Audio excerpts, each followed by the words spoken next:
Bienvenidos y bienvenidas a este podcast de Ser Saludable con Patricia Urrich.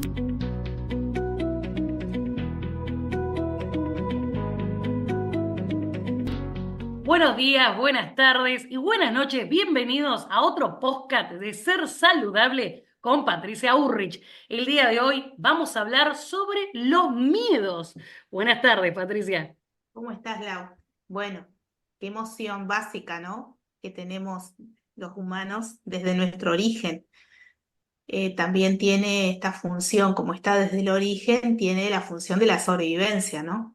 Por eso es una emoción que no podemos negar, está con nosotros como parte de la vida.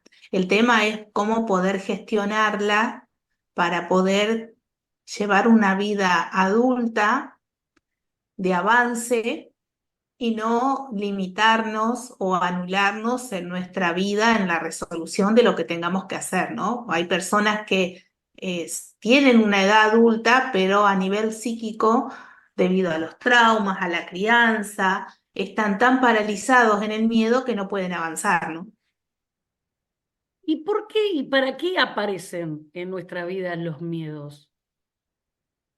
Bueno, por el hecho de decirte que es una emoción básica que bueno, nos pone en alerta ante peligros, tiene su función, ¿no? De ponernos en atención de que hay una amenaza en el territorio que es necesaria atenderla. Por eso está muy conectado con el cerebro más primitivo, donde la lucha o la huida serían las acciones más rápidas para sobrevivir del hombre de la prehistoria, ¿no? Ya venía esto. Después nosotros hemos evolucionado a nivel cerebral y ya pasamos a ser una persona con corteza cerebral, con nivel de pensamiento y lenguaje, y a veces pasa que lo que registramos en el territorio y en el aprendizaje nos hizo crear estados permanentes de preocupación y ahí la complicamos donde ese miedo pasa a ser estado de temor, donde desde lo que pienso, desde lo que me digo, desde el clima y el contexto que tengo, me voy armando una historia, una posibilidad de que haya una amenaza que no sea tan real. Por eso ahí es donde los seres humanos en la actualidad la complejizamos porque podemos creer que hay una amenaza y nuestra biología la está interpretando como real, aunque ese león allá afuera no está, ¿no? Entonces, tiene su función de ponernos en alerta cuando estamos por tomar una decisión y quizás nos estamos mandando sin tener en cuenta ciertos detalles, estamos por firmar un contrato donde tiene la letra chica una cosa peligrosa y bueno, aparece la señal del miedo para que nos tengamos a revisar. El tema es que hay personas que todo lo pasan por el miedo porque tuvieron una crianza sin acompañamiento, con una autoestima muy baja, con una educación basada en los traumas. Entonces ya estamos hablando de algo que está fuera de lo natural, ¿no? Ya son personas que necesitan como un seguimiento psicológico para ver por dónde viene esto que todo se pasa por el miedo, ¿no? Hay algo que en su autoestima o en su manera de ver el mundo que todo es una amenaza, todo es peligro. Y eso está exacerbado, no es normal, no es natural. Pero sí, la emoción que nos preserva es el miedo y la tenemos que aceptar. Una vez que le damos lugar, escuchamos la señal de alerta, y actuamos en consecuencia cambiando algo, esa emoción se diluye y podemos volver a accionar. Recién antes nombraste lenguaje. En el capítulo anterior del podcast hablamos de cuerpo, cerebro y emoción como un sistema. Hoy estamos hablando de los miedos. Lenguaje, cuerpo y emoción están interconectados. ¿Nos podés explicar eso, Patricia? Claro, si miramos a la emoción del miedo en lenguaje y cuerpo, no, una persona que está en el miedo puede estar paralizada, encorvada o acelerada, ¿no? Como queriendo huir.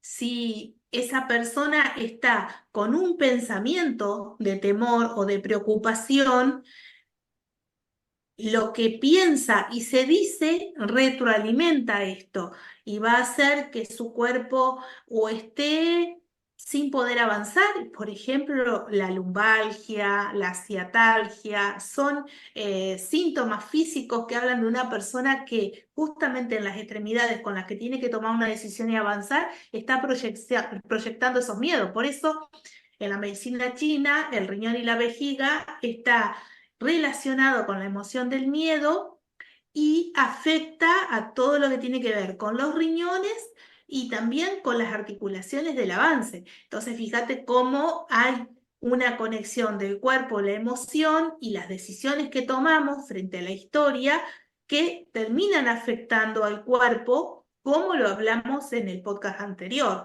Entonces, volvemos a lo mismo. Si es una emoción y escuchamos la señal de alerta frente a una decisión que vamos a tomar y actuamos en consecuencia, eso se transforma en un estado de confianza y podemos seguir avanzando. Ahora, hay muchas personas que tienen una forma pesimista de ver la vida, de preanticiparse a algo que podría pasar y ahí alimentan a través del mundo lógico del lenguaje un estado interno de alerta y ese círculo vicioso se va a mantener mientras la persona esté hablándose y pensando en esa misma frecuencia. Y ahí se complica la vida porque esto del miedo a avanzar va a ser permanente. Claro, y recién, bueno, hablabas del lenguaje, hablas de cómo el miedo también, esta cuestión que seas como un sonido de alarma que nos dice estamos en peligro, sobre todo en lo primitivo, ¿no? Me estoy más imaginando eso que también lo traemos a nuestra era. Siempre que tenemos un poco de miedo, es algo que nos está diciendo el cuerpo, ya nos está llamando. Entonces, ¿cómo puede el miedo afectar nuestras decisiones y nuestra calidad de vida? Claro, justamente porque si ese miedo no se lo gestiona, y ahí los conecto con la posibilidad de ser parte del taller del miedo a la confianza, ¿no?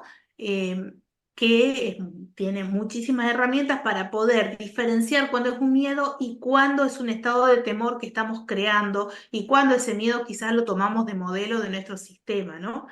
Entonces, ahí es muy importante poder detectar cuándo esa persona está alimentando un estado de pesimismo o de creer que va a pasar tal cosa y no está pasando, y es constante esta procrastinación, es esto de postergar la amenaza, ¿no?